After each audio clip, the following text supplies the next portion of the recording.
Sir situation is very bad sir. పరిస్థితులు మన చెయ్యి దాటిపోతున్నాయి. 7వ స్థానంలో ఉన్న మన కంపెనీ ఒక్క సంవత్సరంలో 43వ స్థానానికి దిగిపోయింది సార్. ఇది ఇలాగే కొనసాగితే మన షేర్ హోల్డర్స్ అందరూ మనల్ని వదిలి వెళ్ళిపోతారు సార్. జరిగిందంతా మర్చిపోయి మళ్ళీ మన బిజినెస్ని మొదలు పెట్టాలంటే ఆ ఇన్స్పెక్టర్ని ఏదో ఒకటి చేయాలి సార్. వాణ్ణి లేపేయడానికి మిమ్మల్ని ఒక మాట అడుగుదామని. ఇదంతా మా అబ్బాయి కోసమే అని తెలుసు కదా నీకు. ఆ ఇన్స్పెక్టర్ని లేపేస్తేనే ప్రాబ్లం సాల్వ్ అవుతుంది అనుకుంటే వాడిని లేపేయడమే నీ పని. లేపైనా అని నన్ను అడగడం కాదు. పని ముగించి చెప్తాను సార్.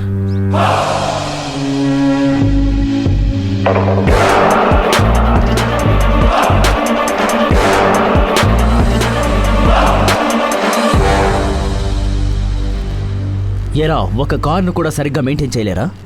మీరు ఎవరితో పెట్టుకున్నారో తెలుస్తోందా?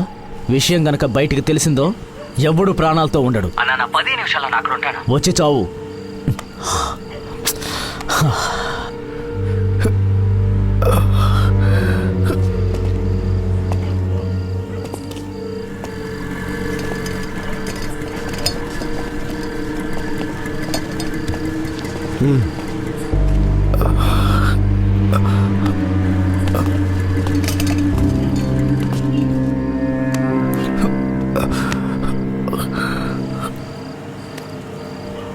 తీసుకెళ్ళివు.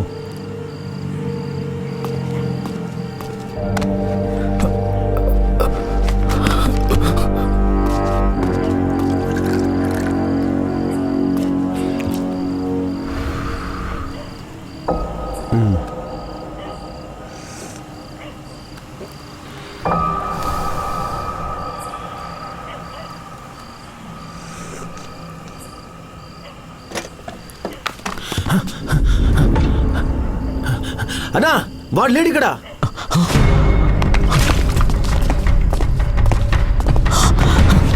తప్పుకోరా.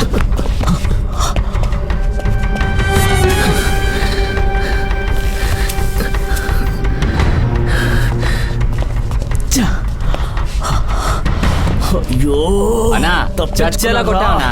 ఎక్కడికి వెళ్తాడులే. 2 వీధులు వెతికితే దొరికిపోతాడు. నా కొడక తప్పించుకుంది ఎవరో తెలుసా?